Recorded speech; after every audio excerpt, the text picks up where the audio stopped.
Hello hello hello, कैसे हैं बच्चों।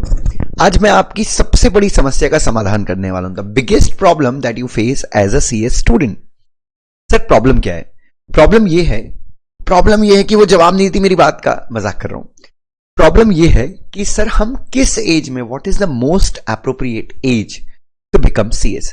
सर हमारा एज ना 27 का हो गया है सर, हम अभी तक क्लियर नहीं करे हैं, हमको बड़ा डर लग रहा है सर, हम आगे करें नहीं करें। सर हम तो 30 का हो गया है सर मैंने 30 का हो गया, मैं आगे करें या नहीं करें। सो बच्चों, अब जितना मुझे अनुभव है आप सबको पता है। लकीली आप लक बोल लेंगे या क्या बोले, मैं 21.5 के एज में सीएस बन गया था। आई लाइक थोड़ा जल्दी बन गया था, ठीक है। बट अगर मान लीजिए मैं 28 की एज में सीएस बनता तो क्या होता। तो बच्चों सबसे पहली चीज मैं आपको बता दूं कि एज डेफिनेटली, आप अगर जल्दी एज, जितनी जल्दी सीएस बन जाए तो आपके करियर में एक फायदा होता है कि आप पैसे कमाना जल्दी शुरू कर देते हैं। जैसे कि अगर मैं जब 28 साल का हुआ तो मेरे पास वर्क एक्स हो गया था लगभग 6.5 साल का या 7.5 साल का। मेरा मैथ्स थोड़ा सा कमजोर है, ठीक है। लेकिन अगर आप 28 की एज में सीएस बनेंगे तो व्हाट विल हैपन इज, आपका जो वर्क एक्स होगा वो 0 वर्क एक्स होगा, ठीक है।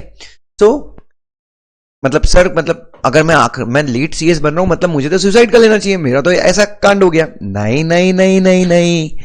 सबसे पहली चीज बच्चों, कभी भी अपने आप को कंपेयर मत कीजिए किसी और से।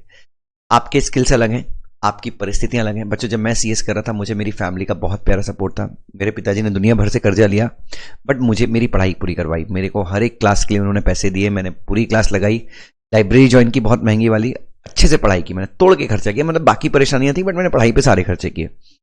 आपकी परिस्थिति अलग हो सकती है, आप सोल ब्रेड अर्नर है। कई लोग लैक ऑफ नॉलेज, मतलब बीकॉम तक डिसाइड ही नहीं किया था करियर क्या है। कई लोगों ने एमबीए कर लिया, उसके बाद जॉब नहीं लगी, उसके बाद सीएस में आए। तो हर एक इंसान की परिस्थिति अलग है। सबसे बड़ा पाप अगर हम कोई कर सकते हैं खुद को दुखी करने का तो वो है अपने आप को किसी और से कंपैरिजन करके। मैं महेंद्र सिंह धोनी से कंपेयर करूं तो मैं तो कहीं नहीं हूं, मेरे को तो सुसाइड कर लेना चाहिए, बिकॉज वो मेरी एज में साला वो 500,000 करोड़ रुपए कमा के बैठा है, मैं तो कुछ नहीं कमाया।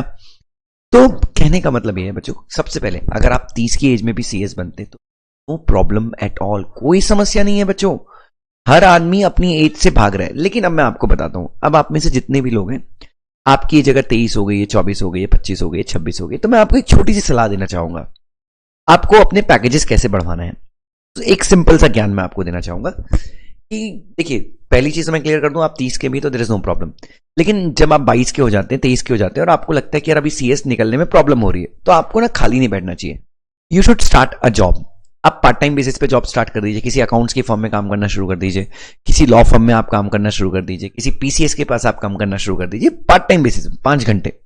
प्रायोरिटी अपनी रखिए पढ़ाई पे और धीरे धीरे करके एक एक ग्रुप करके कोशिश कीजिए, अटेम्प्ट देते रहिए, क्लियर करते रहिए। तो हो सकता है आप 29 की एज तक सीएस बन जाएंगे। लेकिन जब आप 29 की एज में या 30 की एज में जब सीएस बनेंगे तो you will be having a 7 years work ex. तो जब आप आर्टिकलशिप मांगने जाएंगे, और मेरे ख्याल से 3 साल का 3 या 5 साल का 3 साल का एक्सपीरियंस होता है, तो शायद आप आर्टिकलशिप भी एग्जाम करने का लेटर दे सकते हैं आईसीएसआई को।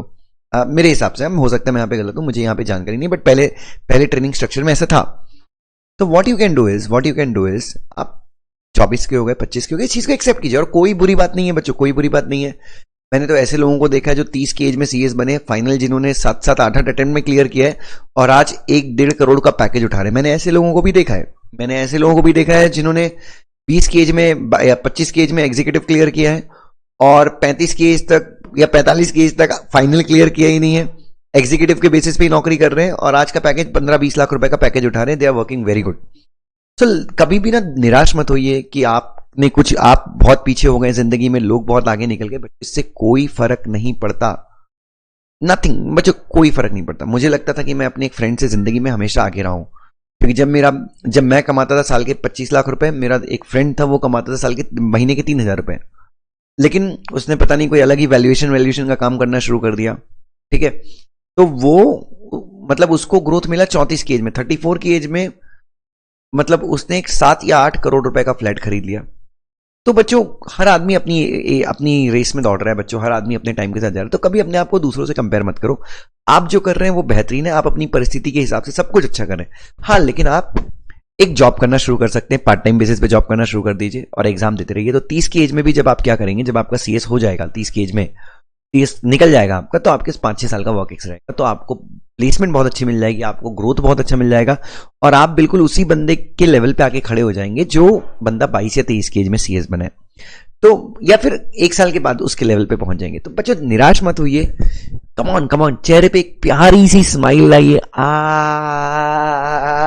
और बच्चों खुश रहिए लाइफ में, प्लीज टेंशन मत लीजिए।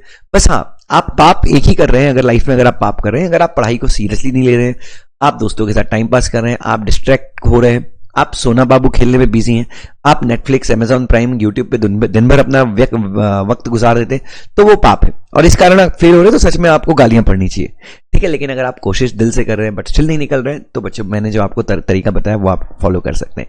Love you so much, God bless you, bye, ध्यान रखो अपना।